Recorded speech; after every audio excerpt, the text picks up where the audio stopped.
now watching the Vision channel, where Habakkuk 2 and 2 says, write the vision and make it plain, so they that see it can take it and run with it. This is the channel where faith and vision collide to bring forth a manifestation.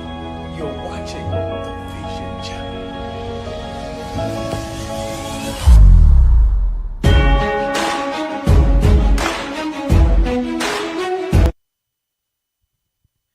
Good evening. You are now tuning in live to Merge, and tonight this is a special show, special broadcast, and I'm excited about this broadcast in particular because I have the pleasure of interviewing this woman of God right here, and she's so happy, she's so bubbly, she's so full of life, and I have not just known her from a ministerial place, but I have the honor of knowing her as my sister, literally sister. So I'm thankful tonight that she is allowing me to be here to interview her, to talk about her testimony, to shine a lot of light on this life that the Lord has allowed her to live and that he's still allowing her to live. And I believe that tonight is going to be a night of transparency. It's going to be a night that is very open, very honest, and very true. And I believe that with her testimony, a lot of lives are going to be saved. Also, it's going to allow a lot of people to overcome their current circumstances as well. So without further ado, how you doing tonight, Minister Chandrea Johnson? I'm doing well. I'm doing so well. I just started I just started school, so very sleepy, very tired. I work with kids, but I'm here. I'm doing well. Thank you for having me tonight. You know, I thank God. I believe that this is ordained by God. I'm super excited about it. And Lord, we just thank God. Jesus, I'm so happy, so full of life. We're gonna laugh tonight as we're gonna laugh, and that's a blessing. That's the biggest blessing. Okay, let's get into it. Okay, come on. So before God ordained you as a minister, before God brought you to this place that you are now, of course you were born and you were brought into this earth. Give us a little bit of your background, just Chandrea Johnson. Tell us a little bit about yourself and how you got to this point. Okay. So I am from Fort Arthur, Texas. I moved to Houston around around 4. I remember growing up. In church, and I got to experience God a little bit in church, but I remember wanting a relationship with Jesus and not knowing how exactly to get there. And then around like the age of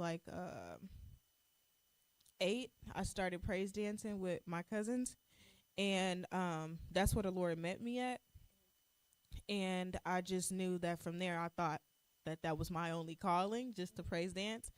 And I started speaking in tongues. He gave me the gift to speak in tongues, not knowing what it was, but I just knew that it was something that I did. And then also around like 11-ish, our family was going through hardship, and I was in the bathroom, on the floor in the bathroom, and I said, Lord, I want to know you for who you are. Like, I want to know the real you. And from that point, my life took off to where it's like I didn't have to want for anything. And he showed me him through different parts of my life. And then I became a minister at 16. And from there, life happened. Okay, I want to go back a little bit to a lot of things that you expressed, because I think that someone just hearing this, someone tuning in like, okay, what, she spoke in tongues at what age? Like, how do you even do that? And it's crazy that sometimes what can be normal to you can be foreign to somebody else, especially knowing that it is a broad road, and a lot of people don't believe in that at all. But the Lord gave you this gift very, very young, and allowed you to experience him and communicate with him in this manner. So with that being said, when did you find out that your normal was not the normal for everybody else as it should have been? I can't lie. It was way before I started speaking in tongues. I just knew I was different. Not just because my name's different, but because I couldn't hang around my age group long enough. I've always knew I've been mature. I've always knew that my life was different because of that, not being able to hang around the crowd and being comfortable. There was lots of times where I would ask for friends or cousins to come over, and I was ready for them to go home. And in me being ready for them to go home, I couldn't be around them for that long. They started to irritate me. I'm being completely honest. They started to irritate me. And I also I just got everything that I wanted. I'm not bragging by a long shot. I promise I'm not bragging. But the Lord never let me like really want for anything. And everybody around me always told me like I'm different, or everyone just gravitated towards me, or like friends, they would gravitate towards me, and I'm just a shy little girl at that point, like, okay, why do I have all these friends? But everybody just wanted to be around me, and I knew that I was different, and I didn't want to be around them because that wasn't my cup of tea. One thing I'll express, and this is from knowing you personally, one thing that I found that was very, very, I'm not going to say, one thing that was very intricate when it came to your coming about and you coming to this earth was the fact that mommy didn't know what you were. And you literally were a surprise. So we didn't know if we was having a sister or we was going to have a brother.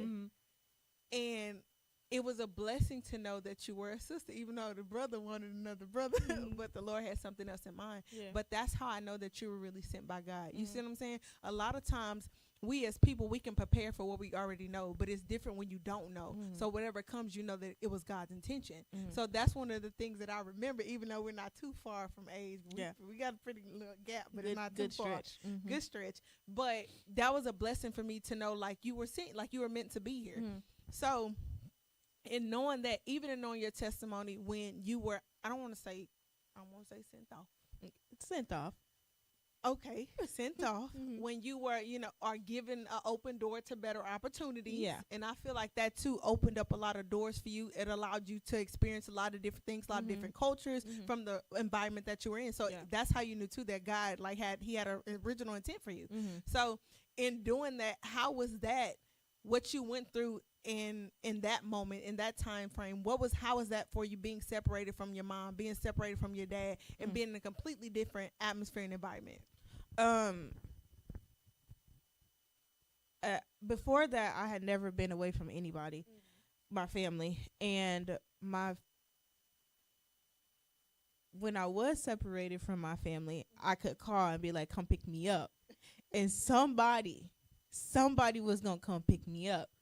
But that wasn't the case then, because my whole life had changed. And I always tell people, be careful what you ask God for, because he will give you exactly what you want. But the things that you have to go through to get to where he needs you to be is crazy. The things that I endured at 11 and 12 was a lot.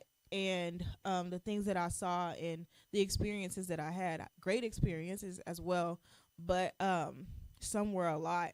And being away from my family, it hurt me so much, because I'm like, Lord, if you bring me out, you bringing my family out. So if I'm getting this opportunity, I'm thinking my family coming with me. I'm thinking I'm like, somebody gonna come with me, but it was just me. And it was so hard because I was so attached to everyone, and then getting detached from everyone. As a little girl, you think like, oh my gosh, like nobody wants me, or nobody want to be around me, or like they just gave me away, whatever. And it did hurt, but growing up and understanding the move of God and what he desired to do in my life, I see why he allowed me to go through what I went through. Of course, you made a lot of valid points. You know the type of person that God has created for me to be. So I'm a very intricate, detailed person. With that being said, just experiencing abandonment, because that's what it was, and not being able to identify at the time, like, they didn't left me. They didn't left me for dead. Did you feel any type of resentment towards your mother, your father? I definitely felt resentment to towards my mother and father, I felt like they didn't want me because they did allow me to go in a different environment. So I felt that they didn't want me. But I also felt, in the same sense, I also felt like this was a good opportunity for me, because the things that I got to experience were great. And as a little girl, you wanted to experience those things, like being in gymnastics and being in dance and doing all these clubs and taking trips and things like that. That was a good experience for me, but also I wanted to experience that with my parents.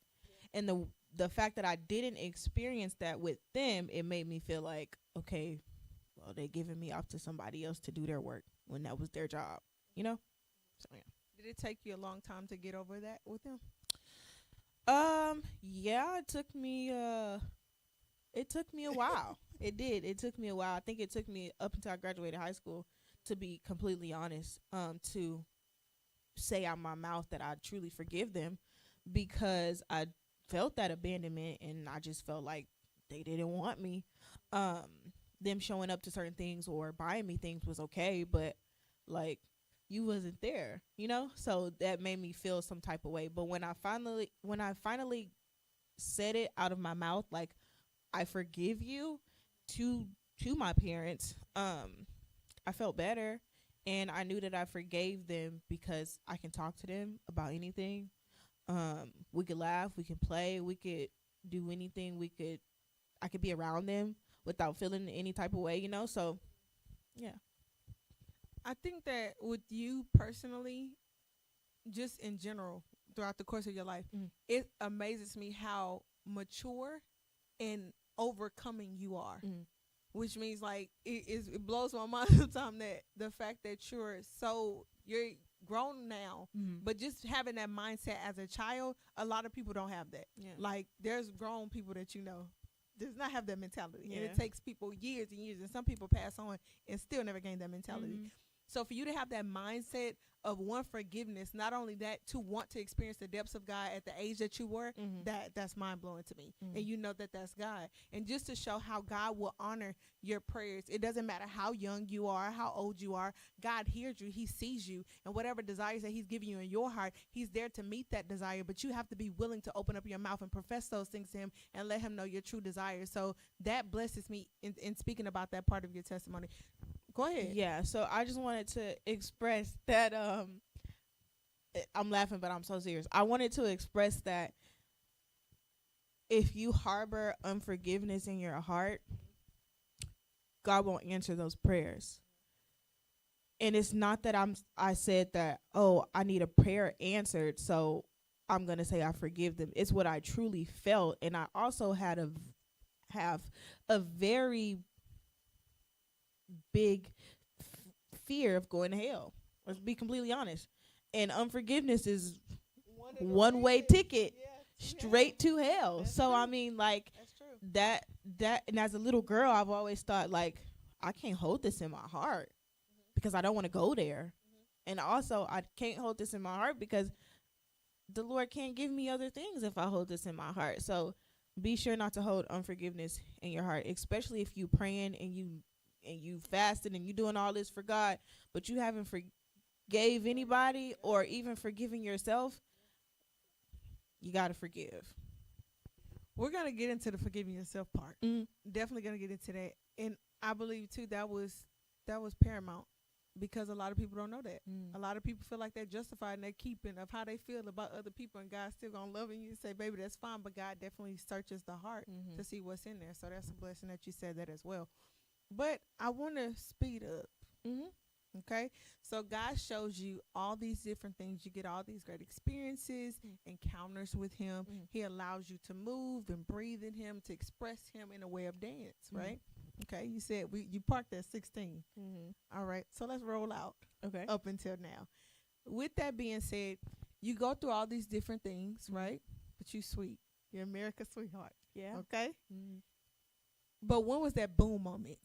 That moment that changed everything. That moment when you came to, okay, I'm the good girl, but I have something I need to express that I need to get out because this image not working for me. Because what happens is a lot of times, and that's how the greatest testimonies are built. I always say, now granted, don't get me wrong, I believe that anybody can give you a word, anybody can express different things to you if they carry the Spirit of God. That's anybody. But there are some that God has allowed great testimonies. The word of God says, and we overcame him by the blood of them and the word of our testimonies. So there are some that God has increased fire. He has increased anointing. He has given this power.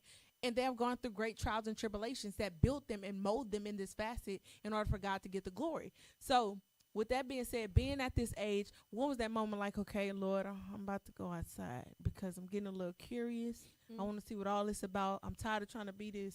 You know what I mean? I'm trying to play. I want to know what this about. What was that moment for you? Let's talk about it. So, that moment was, I would say, probably my senior year of high school, is where I started to like venture out and do things. I can't say that it was like a aha or a boom type moment. It was just you're 18 and you can live your life type thing. Because at some point, if somebody is perceived to be a perfect person, and a lot of people have said, "Oh my goodness, you're so perfect," and whatever, in a sense, and probably not those exact words, but something like that. They put you on a pedestal. Yeah, put me on a pedestal to where it was like I can't mess up. And at one point, I did have a mindset of like, okay, I'm finna show you that I can. Rebellion. Which is, which I felt was fine at that point. I'm like, okay, I can mess up. And at 18, I think that's when it kind of like clicked. Like, okay, well, you can do whatever you want to do. Although I was doing it before, but at 18 is when I kind of had that aha type of moment. So the moment where it's like, now I don't care what y'all say because I'm grown. So no Well, longer. I didn't necessarily think I was grown at 18. I'm 25 and I still don't think I'm grown. But I thought that I can do it, and even if you tell me something, I wouldn't care. You know what I'm saying? Like prior to that, I would be like, okay, I care what somebody's saying to me. But after that, I didn't care. And it wasn't because I was grown, because I didn't think I was grown. It was just I didn't care if anybody said something. So what are these things that you were doing? Prior to, and even when you got to that moment, like, I'm done. I'm done. So prior to, I was drinking. I started drinking at a really young age. I think I was like 8 or something when I started drinking. But 17 to 18, going out to parties, hanging out with people I should never been around, just doing bad things around evil like influences and things like that, and not caring. At some point, you're like, I shouldn't be around these people. You get like a little inkling, like I shouldn't be around these people, but it's so fun that you think like, oh my gosh, like I got to do it again. So that's kind of how it was, and I just wanted to keep on doing it because I'm like, I ain't getting in trouble, so I might as well keep doing it. And then it caught up to me. Okay, so just to elaborate more in depth on that, because one thing I think about, and I'm not. And ultimately, age has nothing to do with it, because you have people that have been in God for umpteen years that have that mentality. Like, I'm going to still do what I want to do, and I'm still borderline and serve God when I want to, but I'm going to still go to the hole in the wall and chill with the people. Having just going through that at that age, or being in that time that you was going through this, and having that mentality of like, I just want to keep on. I want to keep on. And you said you didn't think anything was wrong with it. Like you never had a thought like, they ain't going to do that to me. Yeah. Okay. With that being said, in these moments that you were going through this, did you ever have a thought of like, you feel like you was cheating on God? Like you feel like you was cheating on Jesus? Like, oh yeah, for sure. Was it that cut off? Because I always reverted back to like that when the lights go off and it's just me and my Father, and I have to face him. what was that like for you having those moments? Was it ever like a time where it's like, okay, I know I need to stop because I want to serve you. I'm in church. Mm-hmm. I'm serving God. God is still allowing you to use what he's giving you. Mm-hmm. Profound, might I add. But you're doing all these things. So did you ever have that thought of like, Lord, I want to stop, but I can't stop, but I love you. Mm-hmm. How was that for you going through that? Feeling like you were really like kind of borderline. You were Mm-hmm. straggling the fence. At that point, I felt like because I hadn't got too deep into it, that it was okay.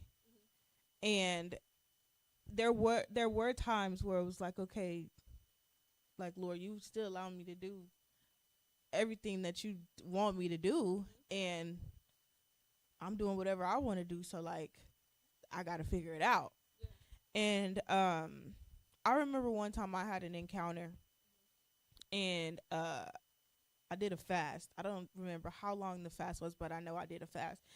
And the Lord said, if you don't stop, I'm going to kill you. And I said, talk about that, because some people don't believe it. It's true. Yeah, and I'm like, okay, mind you, I'm laying in the bed and I get this encounter. And I'm like, okay, but then I'm like, that's just my carnal mind. I'm just thinking that that's my intrusive thoughts, and I'm going to keep doing what I want to do. And I've always had those thoughts of like, when the Lord when he wants me for real, he'll have something tragic happen to me. I've always had those thoughts in that moment. I always had those thoughts. And when he said that, I was like, okay. And mind you, everybody was telling me, well, you need to stop driving fast and you need to stop doing this. And I'm doing everything in my power to get that tragic accident or something for him to sit me down. That may sound crazy to a lot of people, but I've always been this person of like, Lord, if you want me, show me. And he didn't show me in my physical body dying. He showed me in my mind when he turned me to my own mind. And at that point, I felt like I passed away or something, because it's like something clicked to where it was like, yeah, nothing of God matters anymore. And then that's when it just went full throttle, like to a bad place. just to get this right, what you're expressing, you're talking about a mind of reprobation. Mm-hmm. This is a mind where God turned you over to your own thoughts. It happened with Nebuchadnezzar. He allowed him to go crazy, start thinking what he wanted to think. Mm-hmm. The Bible talks about how he grew nails. He looked like a madman. Mm-hmm. Because of pride, right? And even talking about pride, do you think, I want to talk about so many different things with you, and I know we got a certain amount of time. No, you okay. But I want to talk about, because you mentioned something, and I think a lot of times this was something that's missed. Do you think how you felt when it came down to abandonment, how it felt when you came down to the resentment and the hurt and the pain, do you think that spewed over into your relationship with Christ? Because you mentioned that you wanted to see how much he wanted you, how bad he loved you, and you wanted to experience all these different things. Do you think that was rooted from that? Yeah. I believe that a lot of those issues were rooted from that and how I felt as a child. I have a very close friend. Her name is Melissa, and me and Melissa have talks all the time, and Melissa was helping me understand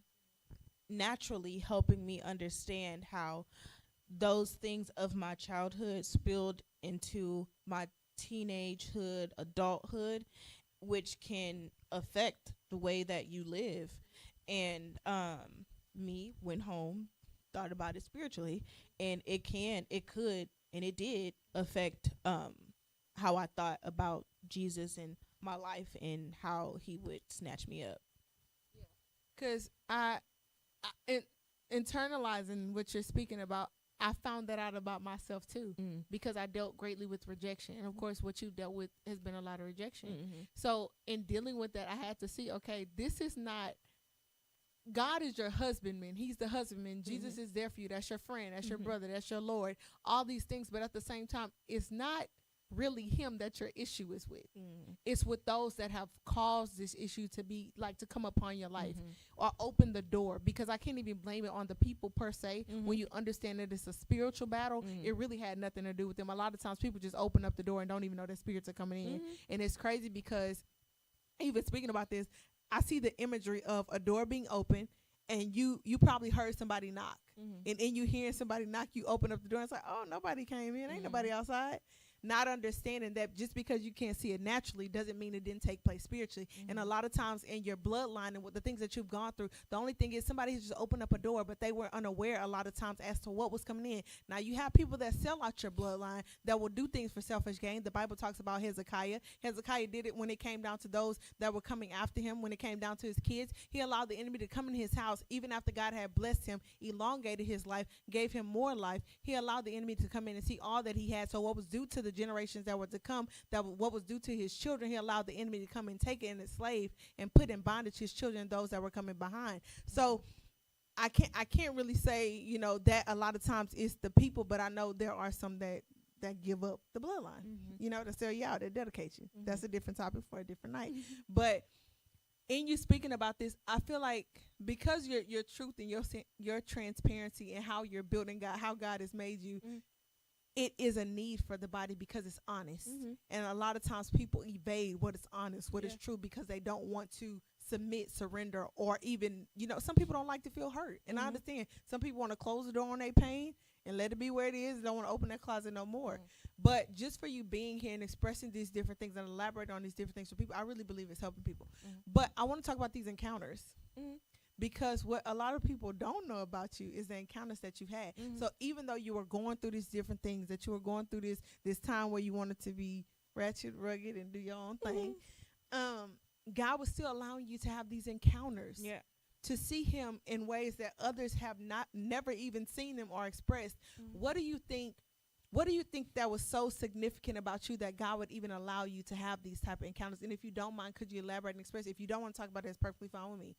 But if you like to, could you express those to some encounters that you've had? If you're comfortable, only if you're comfortable. Okay. But also, what did you find? Why did God allow this to be your portion? If we're being completely honest, I still have that question. I still have that question to this day. And one reason I think the Lord will not answer that question and put it in front of me is because how I act when he do it. I'm being honest. I don't think of myself as who he thinks of me as, but I think that I will not get that answer of why until it is my time. And the reason I think that is because, you know how you tell someone, like, you're so beautiful, I love the way you carry yourself, but deep down inside you like, I'm just myself, like, I don't know. Or somebody can say, oh my goodness, you look like you got $1 million, and you like, bro, this came from Ross, right? You thinking less of yourself, and this person is saying, like, you are so, like, powerful, you so cool, whatever, right? I think it's because I'm gonna start thinking of myself like, okay, if this is how God think of me, you can't tell me no different. And for some people, they like to think like that. They're okay with thinking like that. Me, I'm not, because I'm afraid of what comes after that. You get what I'm saying? I don't want to be prideful. I don't want to be that person that's like, okay, well, this is the way that no, I don't. So I don't think I'm going to get that plain answer of this is why I allowed you to go through this. I have a inkling. I think that the Lord allowed me to see things and do things to help others, and that's my answer for everything. Why do you think the Lord allowed you to go through this? To help somebody else. Why did you think the Lord allow you to see heaven? To help somebody else. That's just my answer for everything. But the plain answer of why and the detailed answer that will come from the Lord himself, I don't know. And I still have that question of why me, but I don't know. Well, I'll say this. I can't give you the plain answer that he would give you, but the word of the Lord says that he gives more grace to the humble.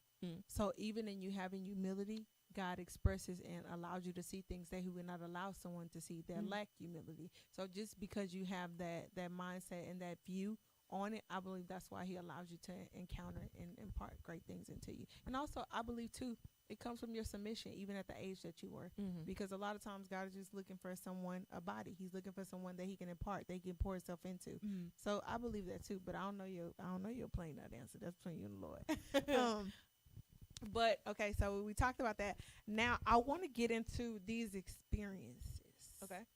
This life, how life be life. Mm-hmm. How you go through these experiences and like, okay, I can do what I want to do. I'm going to do what I want to do. Mm-hmm.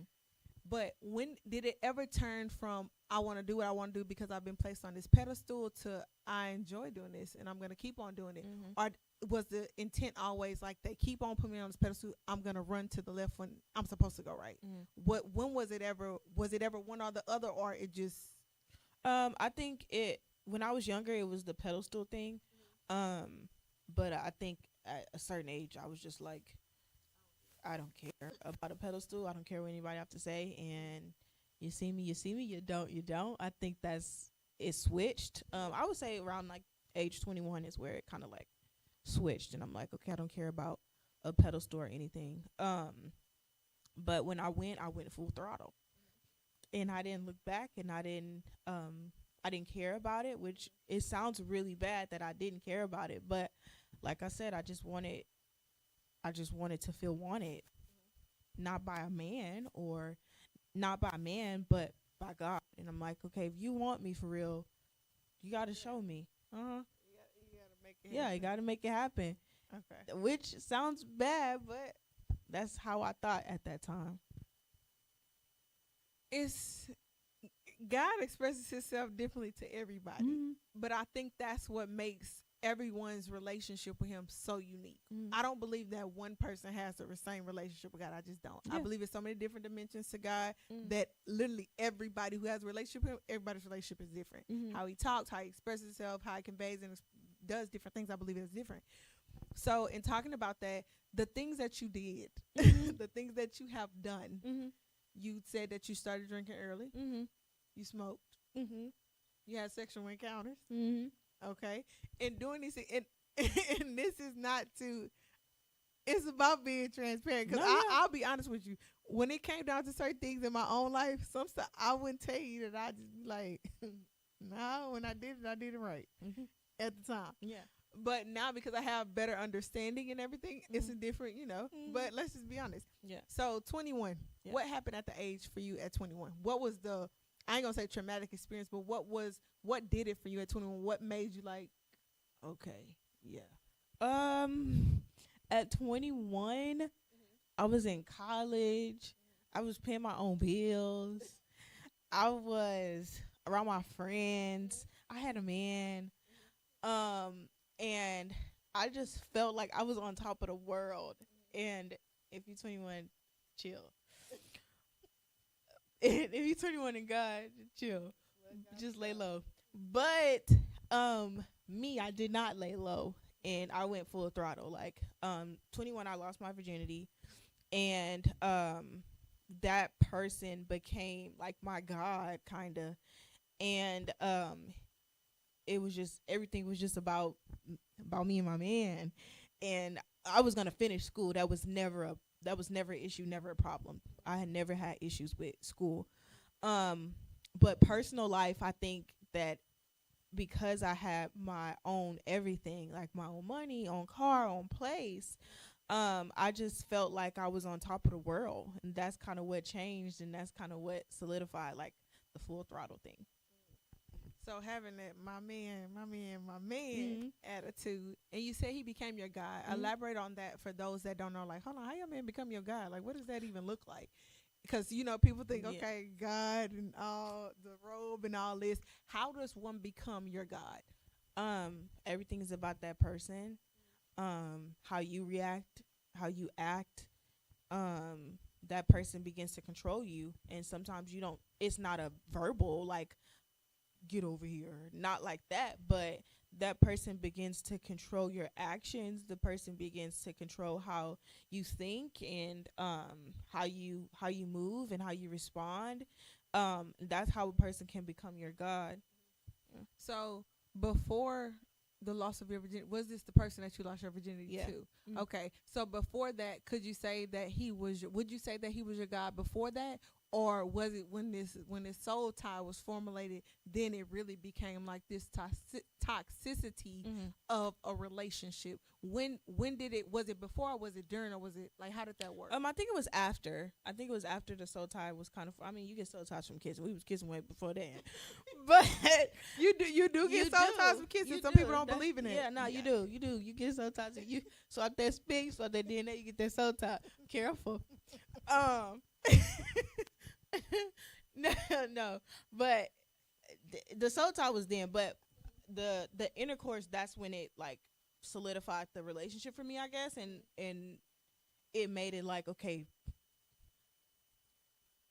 that's mine and I'm gonna stick beside him. That's kind of how it turned out. And everything was just about that person. And women are very emotional, and once you give yourself to somebody, it's like, okay, well, you're not going nowhere. And it just became a whole crazy thing, young as well, so it became a whole crazy thing. But I would say after that is when he became like general. Okay, this next question, Yeah, because it's something that's not talked about, and I like to, me, I like to get into the things that are not expressed. With that being said, did you ever encounter any type of abuse, whether it was emotional abuse, whether it was physical abuse, whether it was verbal, however, did you ever have to go through any type of abuse? Yes, and in that person becoming my God, I expressed how they can control how you react. I also was the abuser, because I felt like in order to get my point across, something had to happen. But in that toxicness, whatever, however you want to call it, toxicity, it just became bad. Words being thrown or hands being thrown, it just became bad. And it wasn't just one way. I'm not that type of person that's like, oh, I never did that. No, I did. Yeah, no, I did. And I own up to it, because sometimes people start first and then people retaliate. And then once you start, they think it's okay. So, yeah, I did experience that, but I don't want to make it seem like that was first. No,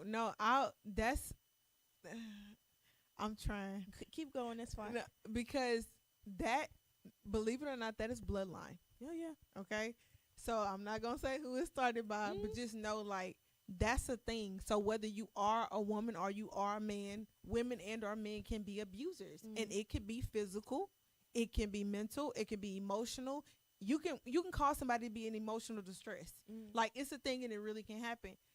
And again, this is why it's important too. You have to be careful of the things that you do in your life, because somebody will end up paying for it. Whether it's the person that you're going through this battle with, whether it's your children, cousins, whomever, they're going to have to deal with what you did not defeat. And so this particular situation is crazy, because sitting here, the light bulb came on in my mind, like, I know who started that.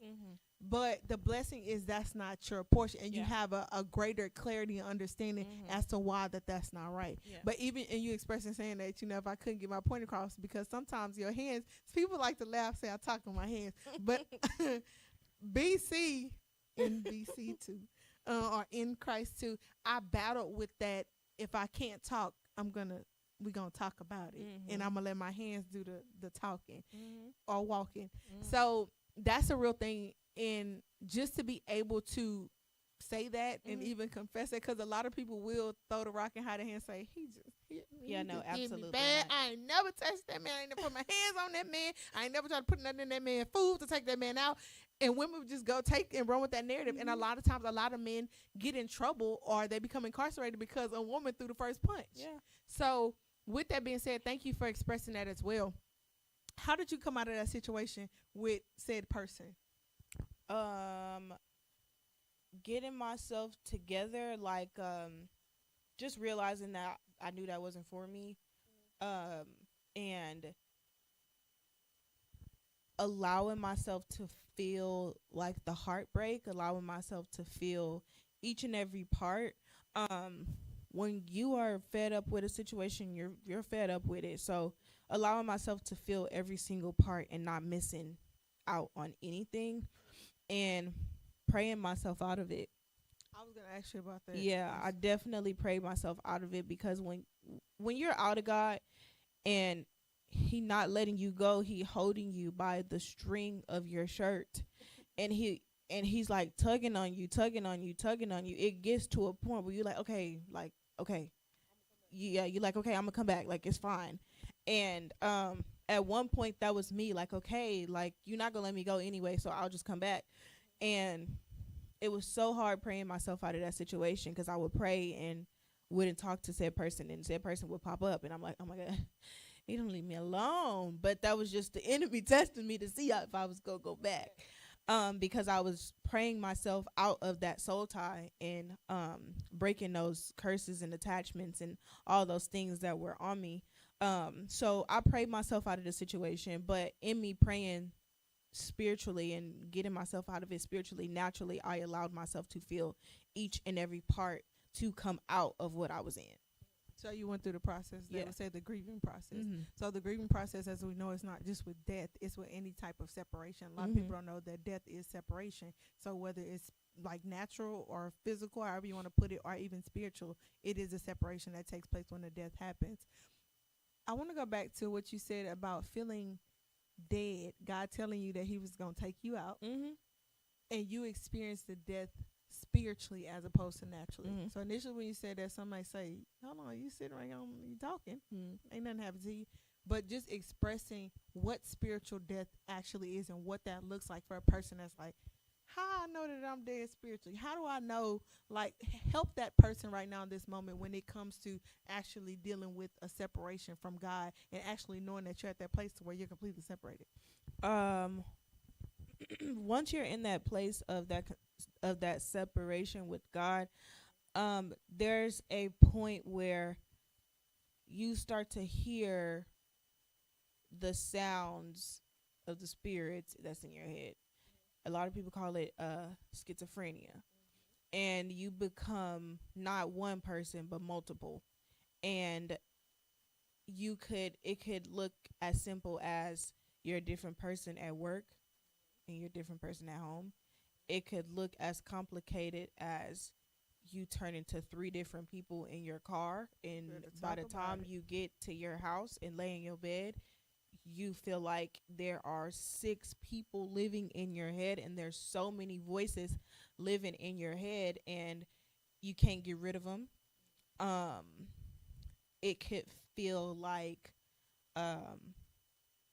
the scratching of a chalkboard. If I could put that into a feeling, that's what it will feel like.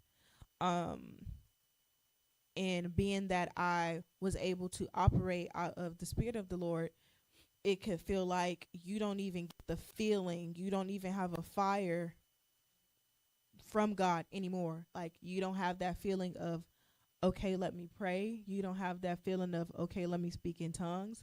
You don't have that feeling of, let me get up and thank God. There were a lot of mornings where I just got up and went on about my business and said, see you when I see you, or you see me down here, or anything like that. And it could look like you can't even say the name Jesus.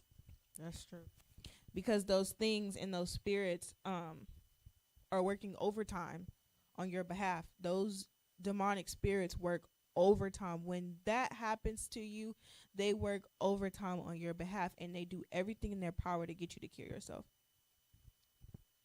That's a real thing, and I second that. Second, third, and fourth thing. And I'll say that when asked the same question, I always equate it to Lodabar.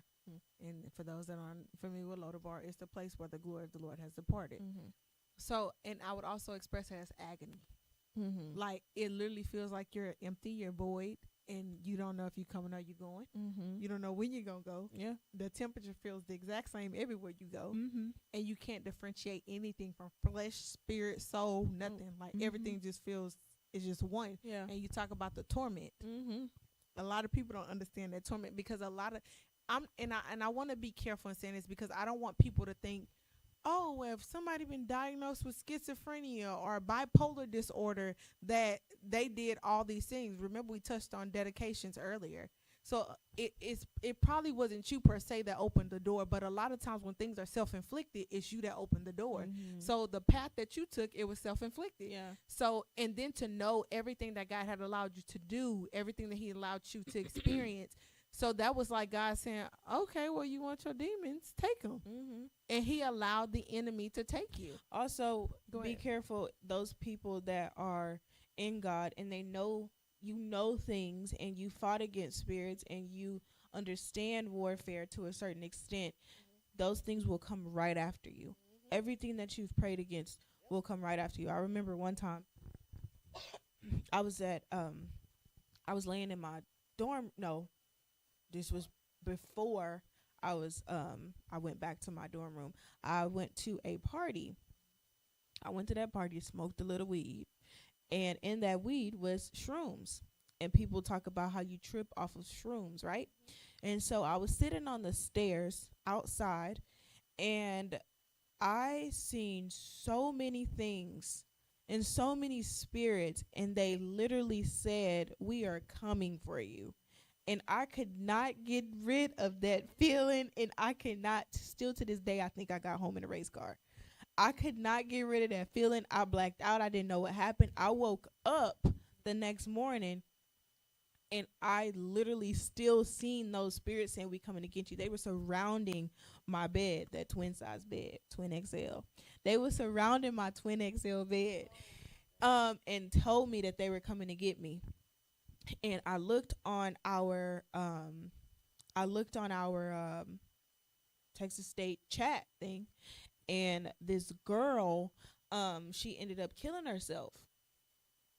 And I remember, I got in the shower and I remember saying, "Lord, why did that happen?" And he said, "They couldn't get you, so they got her."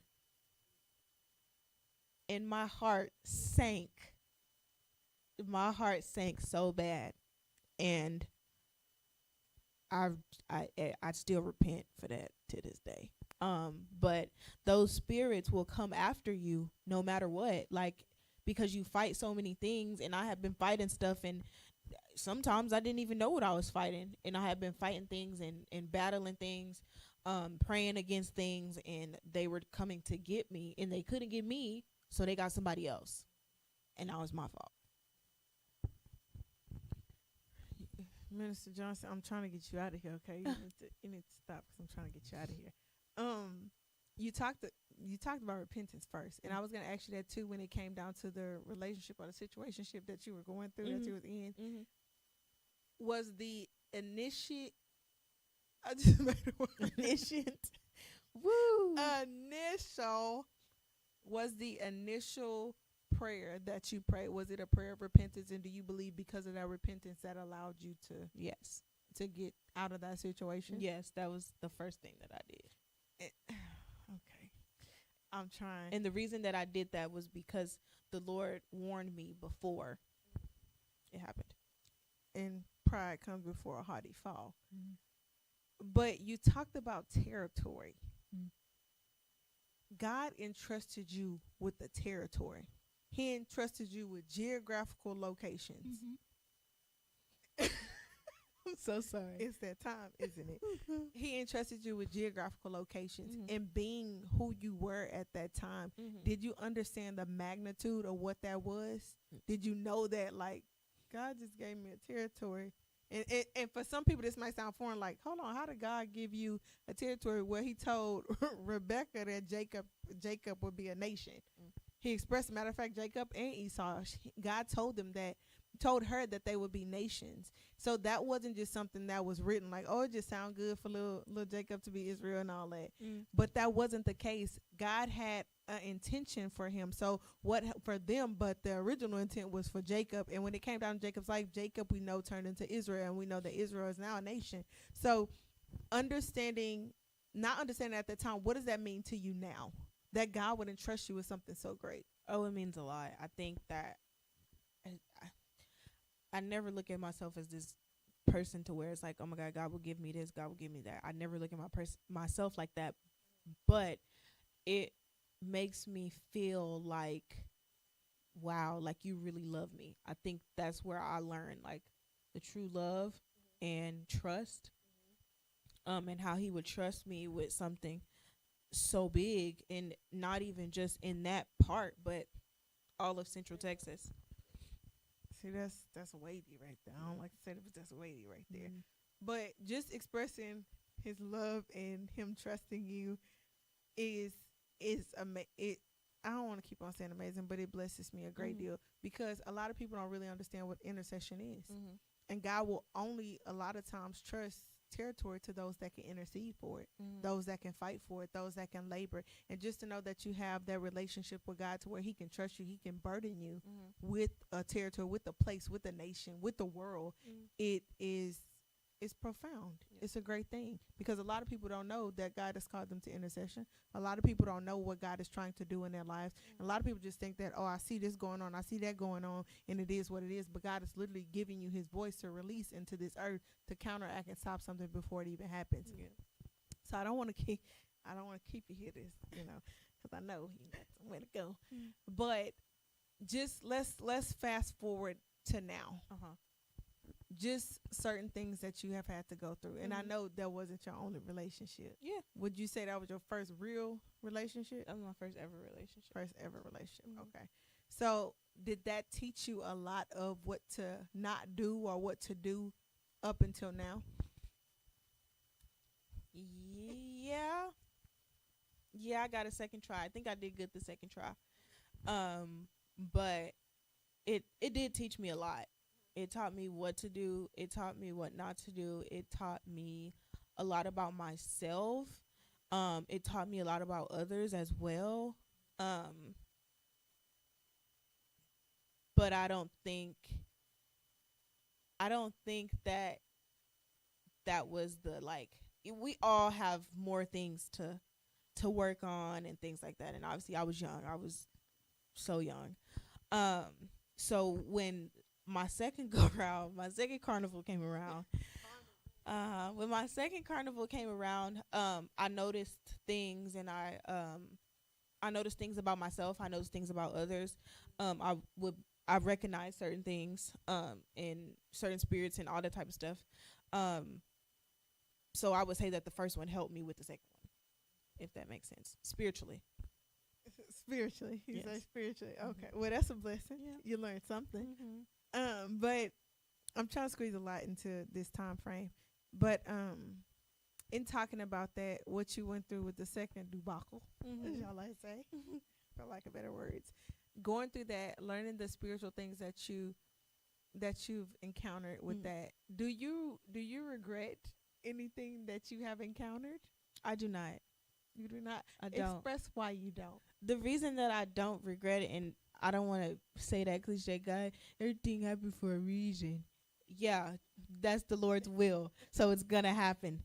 And it's going to happen for a reason, because it's written. But I think I got to be so careful here. I think that the reason that I don't regret it is because I am chosen to help others. Let me put it like that. I'm chosen to help others. So if I regret something, I'm like, oh my God, like I should never. And what it's going to make me feel some type of way. Then it's going to make them feel like, oh my gosh, well, maybe I should never. But people say everything happened for a reason. So why you should never? You know what I mean? Yeah. So I don't know.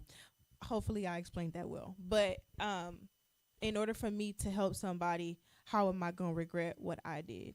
And it happened because it was written. It was written to happen. So that's why it happened. Okay. Do you think you could have evaded anything? Like anything, if you had any chance? Like, I'm not saying regret, but I'm saying in those moments where there, I don't want to use the word signs, but did you see any type of way out that you chose not to take? Oh yeah, for sure. There was definitely ways that I could have gotten out. In any situation that I have been through, or in any situation that happened to me.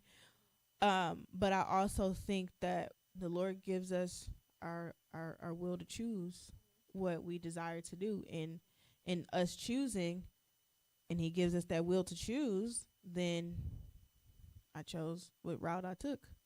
And if it was the long route, it was the long route. If it was the short route, it was the short route. I think me being the youngest sibling also, and watching my siblings grow up and my parents and things like that, What you trying to say? I took so many different routes to where it's like I didn't want to take the same route.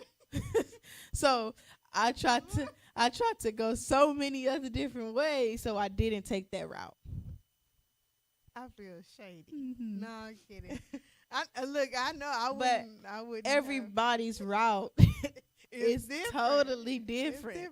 So if I went down the yellow brick road or the green brick road, because my sister loves green, if I would have went down the green brick road, my green brick road probably wouldn't have never been like her green brick road. But my favorite color is yellow, so I chose yellow. Well put. Now I do want to say about the regretting part. Mm. That was, you expressed that in a great way, Mm. because I understand what you're saying. Mm. Because at the end of the day, everything that you went through, it has a purpose. Mm-hmm. And sometimes God will, like you said, I don't want to use the green and the yellow brick road, okay? But I'm going to say you get two different routes. And that is true. Mm. Your route wasn't the route that I took, Mm-hmm. because you probably couldn't endure the route that I took. Mm-hmm. It was a special route. Very special. Woo. Very special route. But you had your own route to take, and that's the route that you took. So I believe that was well put, because a lot of people wouldn't express that. A lot of people be like, everything I did, I just regret it. I should never. Now, did I have moments of regret? Yes, because that comes in it. That's that part where it's like, Jesus, I want to do right, but I can't do right, but I want to do right, but I still can't do right. Can't get right without you. Mm-hmm. But that it comes, but to actually say now, like going through everything that I went through, I probably don't, because hey, it could have been worse. Let's say that. It could have been way worse. Mm-hmm. Could have got up to, I ain't gonna say that, because Green brick road. anyways, but I thank God, and it's so much about you. You're just so much about your person that it's so much about your person that just captivates everyone that sees you, just captivates. And you're different, okay? And I want to point something out when it comes to you. Yeah. These what would you say to those people that say, I ain't listen to that girl 'cause she got tattoos? Oh, I be forgetting that they there. So if I forget, why you looking at them so hard? But I think that was just another road that I chose. My sister chose the green route to get a little tattoo, and I chose the yellow route to get multiple. And I think that was just something that I did. All of my tattoos have meaning. And y'all know what the Bible say about tattooing your body and all that type of stuff. But it is what it is. It's done now. I repented for it, and I can't take it off unless I get it lasered off, which is cool. Anybody want to sponsor me to do that, that's fine. But all of my tattoos have meaning, have purpose. And it wasn't something that I got that I'm like, okay, I regret getting it, or it makes me look a certain way, or I'd be forgetting that they're. You know what's funny? I'll give. She talked about the little tattoo that I have that is hidden, might I say, but a lot of times people will prejudge or make a pre-notion about someone because of what their physical may look like. Yeah. And this is a wide debate in the body of Christ. You have some that say, well, Jesus, his name is tattooed, and all these different things, and be careful what you tattoo on your body because it does have a meaning. Yeah. And a lot of people, they have gotten things tattooed on their body. Some people have gotten things lasered off and taken off that they regretted. Yeah. But I'll be completely honest with you. When it comes to it truly is a lack of understanding, because if you would have known me, I was with someone that did tattoos. Like, that was a tattoo artist. So you would think my intention was to be tatted up from my neck all the way down to my socks. And I remember God giving me a vision a long time ago, before I ever met the guy. And he showed me this vision of me and who I would become. And he showed me I was dressed up. I wasn't in no dress. I was just in my. Can I talk about it? I know this. But no, it's an image that he gave me, and me being carnal minded and receiving this image, I was like, Lord, you want me to have tattoos all over my body? So my intention was like, I got with somebody, didn't know, you know what I mean? I'm like, okay, I'm going to get tatted up all over my body. But God was showing me all the things that I would go through. Mm-hmm. He was showing me all the stuff that would be attached to me, all the stuff, like what I would look like. You see what I mean? Mm-hmm. And a lot of times people may prejudge, you have this tattoo, you got this all over your body, you not right.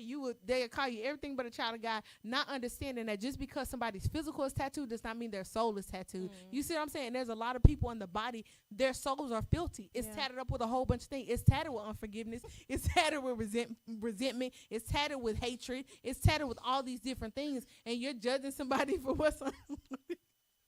Lord, help us. And you judging somebody for what they physically look like as opposed to what your soul looks like. So you're not one in the seat to say, okay, well, this is wrong with you and that's wrong with you, if you have not yet allowed the Lord to purify your soul. So a lot of times this happens. Minister Johnson, come on, we got to get serious about this thing. Hey. We're talking about the testimony. Okay, can I say this? Go ahead. Okay. Some people To know her is to love her. some people look at tattoos and say like will look at me and be like, oh my gosh, she got a tattoo, she shouldn't be preaching or she shouldn't be ministering, whatever. But I can use my tattoos to start a conversation with somebody that have tattoos and they like, okay, you love Jesus and how can I get to love Jesus? I thought I couldn't love Jesus because of my tattoos. So Oh, Lord. We got to get I'm out so of here. sorry. So I can use my tattoos to As a bring testimony. somebody out. There Yeah, you and go. somebody will be able to come to Jesus because I have tattoos. So That's true. That is a true thing. Minister Johnson, I thank the Lord for you being here. I'm really trying to get you to your destination. I promise you I am. But I truly thank God for you being here. I don't want this to be your last time that you come here. But I thank God for allowing you to be here. I thank you for being transparent, open. I know we didn't get a lot of time to fully go, like, hit the part like, two. exactly. We could, amen. We could do a part 2, and just to kind of get to know you more, because I know that God has given you a lot of things. He's entrusted you with a lot of things, not just spiritually, but also naturally. So I don't want to get into that until so we do have to do a part 2 for real. But I thank everyone who tuned in. Just in closing out, you remember how we used to do. Release some encouraging words to our listening viewers and those that have tuned in tonight to see about the Lord in your life. Okay. So I'll just say this one thing. No matter how far you think you've gotten, no matter how deep in the rut you think that you are, the Lord is always waiting on you to come back. No matter if he pulls you by a string of your shirt like he did me, no matter if he's waiting with open arms, no matter if he's sitting in the chair waiting for you to stand up, always remember that the Lord is still waiting on you and he still wants you.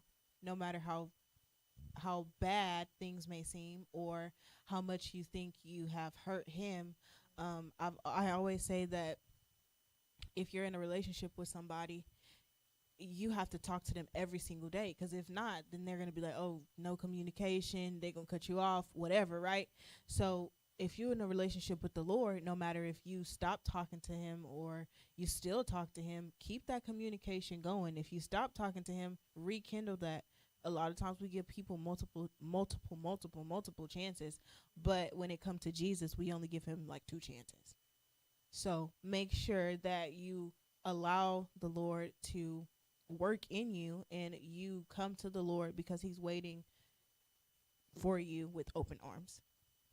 And that was going to be the final question I was going to ask you, so I'm going to still ask you even though you elaborated on it. So the question is, can you come back? Oh, for sure. You definitely can come back. No matter how many times it take you, no matter how many times you fall. If you fall, the only way is up. So no matter how many times you fall, you can definitely come back. And you don't have to be ashamed about it. There are people that do the worst of the worst and come to God. When I think about shame, I always think about, and I'm being serious, I always think about the man that's in jail. When they have nobody to turn to, they gonna turn to Jesus all the time. No, they, even if they don't believe, they gonna call on the name Jesus. They could have murdered somebody last night and got to jail this morning and said, Jesus, save me. they got more shame than you do. You just did something bad. You stole a piece of candy or something. You think that that's just the worst of the worst. So don't feel shame. You can always come back to Jesus. You heard it here, folks. No, I truly thank you. I love y'all. I truly thank you for being here, Minister Johnson. It has been a blessing to see you in this place, to see how far God has brought you from. And I know there's still more. And like you said, we could do a part 2. So y'all heard it. We could do a part 2. But what you said was phenomenal, because I thought about somebody. What you said was phenomenal, because that's true. Like, we carry shame, and a lot of people can't get back to Christ because they have that. But just to know that he's there, he's waiting for you, and you still have that option. You just have to not allow what you've gone through to basically cultivate your identity and make you become somebody that you're not. So I thank you for expressing that. Listen, I truly pray that someone receives something tonight from this woman of God's powerful testimony, because it's been a blessing, and it's different to be able to see her go through different things, and to also get a perspective as to, and some things she told me for the first time, okay? But just to know her perspective and her mindset, and just what she was thinking and what she was going through in these moments, but still allowing the Lord to lead her throughout the course of her life, even up until now, is truly rewarding to me. It literally allows me to see like the God in you. So that's a blessing for me, and I pray that it's been a blessing for you all. Listen, the woman of God said we can do a part 2, so we will have a part 2 coming for you all, okay? And I pray that you tune into it as well as you did tonight. But I truly pray that the Spirit of the Lord has spoken to your heart, and that you receive him into your heart for yourself. Listen, I'm Pastor Chandrea Malone, and I'm here with Minister Kiavion Johnson. And we're signing off. Amen.